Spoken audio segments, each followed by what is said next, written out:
Fala pessoal, tudo bem? Como é que tá todo mundo? Espero que esteja tudo bem. Vamos lá?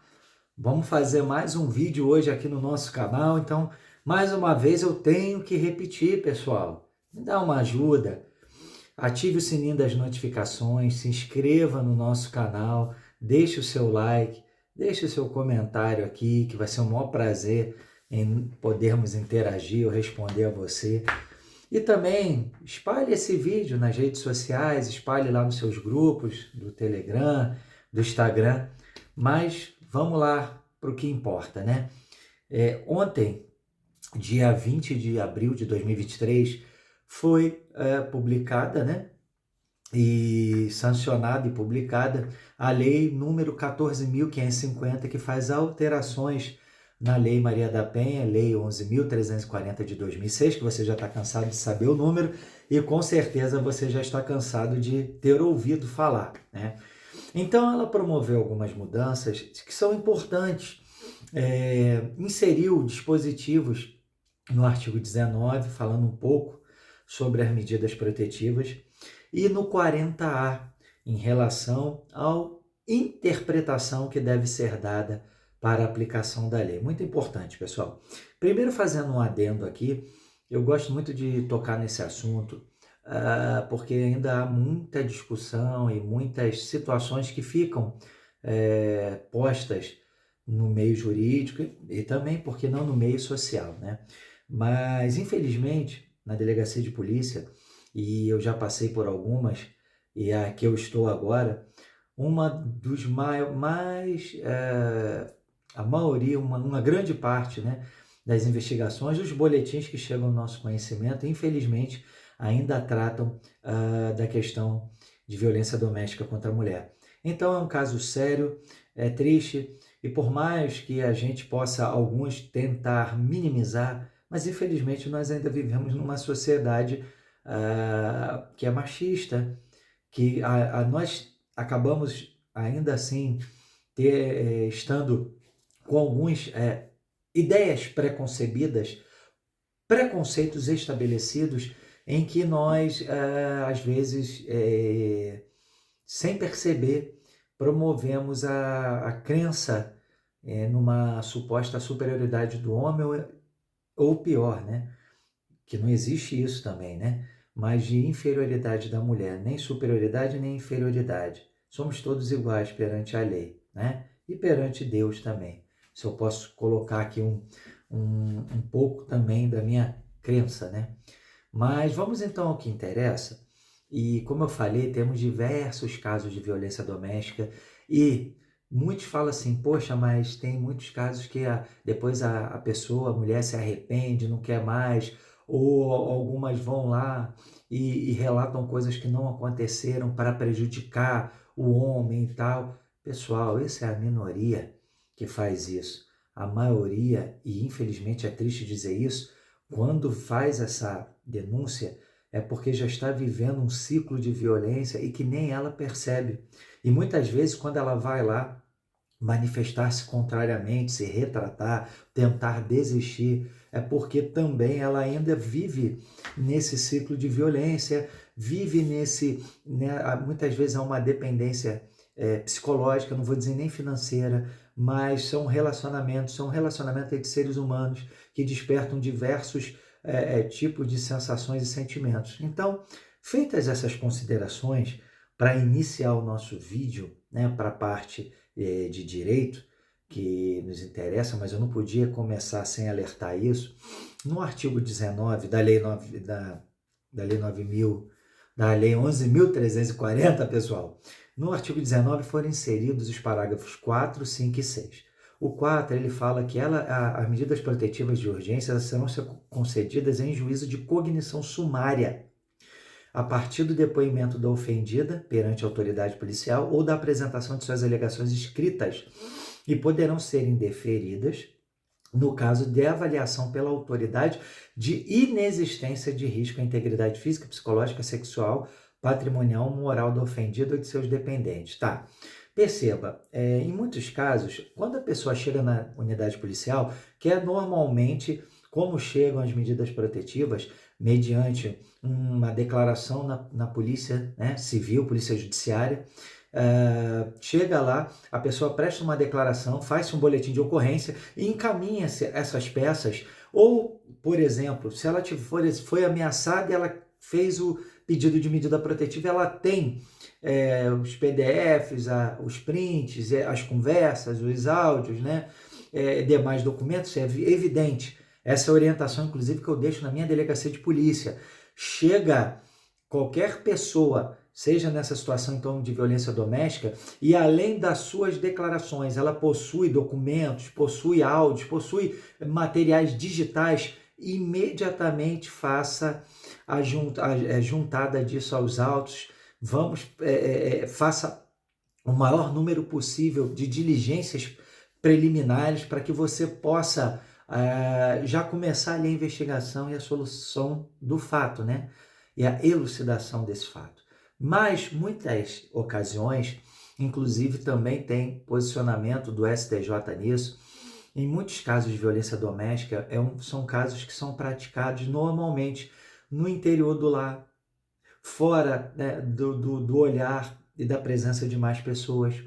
Nesse sentido, claro que tem que ser cotejado com as outras provas ao longo do processo, mas a palavra da vítima ganha especial destaque e relevo. Tudo bem, estamos falando aqui a nível já de processo, onde já há uma cognição exauriente, onde há um espaço para a produção de provas. Mas naquele primeiro momento da medida protetiva, muitas vezes nós vamos ter a declaração da vítima. Eventualmente pode ser que seja acolhido a oitiva de testemunhas, mas o que a lei com essa alteração quer? Ela quer colocar que o juiz deve apreciar o pedido e levar em conta isso. Muitas vezes acontecia de exigência, né, de testemunhas, de outros elementos para poder dar uma medida protetiva. Aí eu vou entrar no exemplo prático. Você deve estar falando assim, poxa Felipe, mas como é que é isso? Por que você está falando, né, que tem que ser só a palavra da vítima basta? Ora, eu peguei situações em outros estados que a medida protetiva é de urgência. A pessoa chega, por exemplo, às 2, 3 horas da manhã relatando que foi ameaçada, até mesmo que foi ameaçada, vamos ficar por aqui, e ofendida em sua honra. E não tem naquele momento testemunhas. A lei manda você acolher aquela pessoa, fazer o boletim de ocorrência, dar um atendimento digno que toda pessoa merece, principalmente nesses casos, faz ali todo o expediente e encaminha ao Poder Judiciário.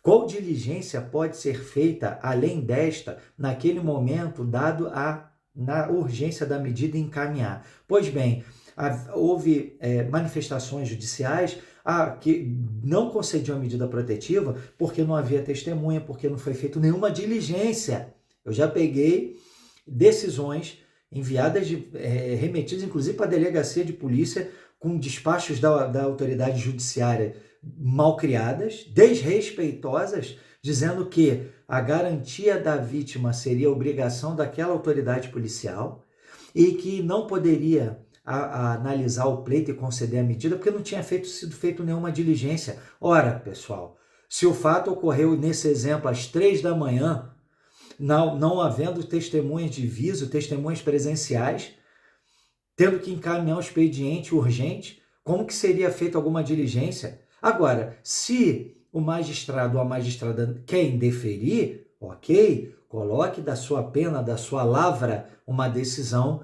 que não negue, mas não jogue de volta, né, para a delegacia de polícia, para a autoridade policial, impondo a ela um encargo que não é seu. Então, esse é um exemplo. Então, aqui é o contrário. Para negar, tá? Para conceder, você pode e deve, inclusive, apreciar a partir do depoimento da ofendida, até mesmo se não chegar via polícia judiciária, pelas alegações escritas que a vítima levar ao conhecimento do Poder Judiciário, pode e deve ser analisado e concedido. E inverte a lógica. Na verdade, para não conceder a medida protetiva, agora tem que ser exposto, informado que a inexistência do risco. Então, inverte-se as coisas, tá? Outra coisa que, inclusive, já tinha um posicionamento do STJ, pessoal, é que no parágrafo 5º do 19, que foi inserido, que as medidas protetivas, elas são autônomas. Então, elas podem ser concedidas e serão concedidas independente da tipificação penal da violência, do ajuizamento de uma ação penal civil, da existência do inquérito policial, ou até mesmo no boletim de ocorrência. Não há nenhuma obrigatoriedade. Lógico que normalmente chega através de um boletim de ocorrência uma declaração, mas não há essa exigência. Na verdade, pela própria interpretação das finalidades da lei teleológica, não havia isso, mas no momento houve já nos tribunais, a aplicação, houve esses questionamentos e até mesmo essas exigências. Exigir, inclusive, que tivesse sido preenchido e enviado o formulário de avaliação de risco e a negativa da medida porque não estava instruído como. Então, são essas coisas que visa essa alteração legislativa. Parágrafo 6º, as medidas protetivas vão vigorar enquanto persistir o risco à integridade física, psicológica, sexual, patrimonial, moral do ofendido e seus dependentes. Ora, pessoal, muito importante isso. Vai ficar uma medida ad eterno? Não, não é isso. Mas a medida protetiva e a lei não fala de prazo. Então, qual que seria o ideal? Tá? E que é o sentido da lei. Se concedida a medida protetiva, que ela venha sem prazo. Mas você vai perpetuar, Felipe, ad eterno? Não. Assim como, no caso específico, a mudança do pacote anticrime. Nesse caso, há um prazo, tá, pessoal? Mas eu estou me socorrendo de um exemplo, tá? Foi posto um prazo de a cada 90 dias, o magistrado tem que reavaliar a necessidade, a manutenção dos pressupostos da prisão preventiva. Da medida protetiva, o ideal é que, após ser dado, que seja dado sem prazo e ocorra a avaliação dessa situação da manutenção do risco com o passar do tempo. Tem um prazo? Não, não tem prazo. Mas inverte também a lógica. Era um hábito em alguns locais se colocar prazo da medida protetiva e a vítima ter que voltar lá para renovar. Não, a medida protetiva agora com essa mudança, ela deve perdurar enquanto persistir este risco, tá? E por fim, o 40A, que foi inserido, pessoal, muito importante também, percebam, muito importante. Esta lei será aplicada a todas as situações previstas no seu artigo 5º, independente da causa ou motivação dos atos de violência e da condição do ofensor e da ofendida. Ou seja, o artigo 5º da Lei Maria da Penha, ele informa, né, o que se configura uma violência doméstica e tem 3 incisos. Só que havia uma discussão se deveria se aplicar e analisar a condição econômica da vítima e do seu agressor, verificar se, mesmo sendo mulher, ocorrendo no âmbito da família ou no âmbito da unidade doméstica, ou como fala no inciso 6, em qualquer relação íntima de afeto, se realmente a violência estava motivada no gênero, se a mulher, naquele caso concreto, era vulnerável, se ela seria hipossuficiente. E o artigo 40A, como uma norma, como um indicativo de interpretação, ele diz que não, que essas circunstâncias, ela deve ser aplicada independente dessa motivação, independente da condição do ofendido e da ofendida e do ofensor. Então isso é muito importante, é um norte interpretativo, porque também nos tribunais, também estava ocorrendo, né, nas delegacias, né, na polícia, Ministério Público, no judiciário, interpretações muitas vezes restritivas demais, restringindo a aplicação da lei, restringindo a aplicação das garantias da proteção à mulher. Então, esse 40A visa espantar, rechaçar qualquer tipo de restrição, qualquer tipo de interpretação mais restritiva, mas colocando que essa violência praticada, enquadrando-se em um dos 3 incisos, independente de se perquirir a condição econômica, a condição emocional da ofendida, do ofensor, situações se realmente a agressão está motivada no gênero, de se aplicar a lei a todas essas situações.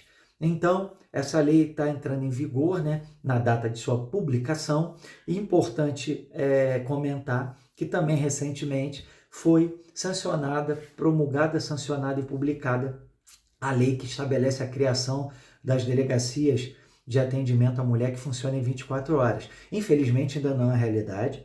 Infelizmente, tem que ocorrer investimentos.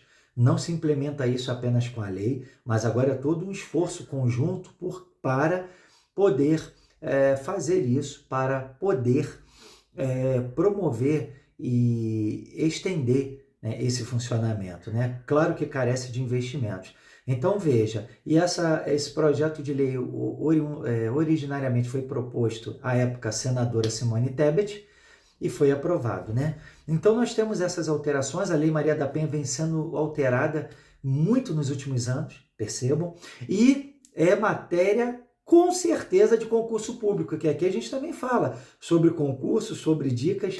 Então, perceba, essas dicas, mais uma vez, deixe o seu like, deixe o seu comentário, por favor, se cadastre, siga, ative o sininho das notificações, espalhe esse vídeo e nós vamos para os próximos, tá?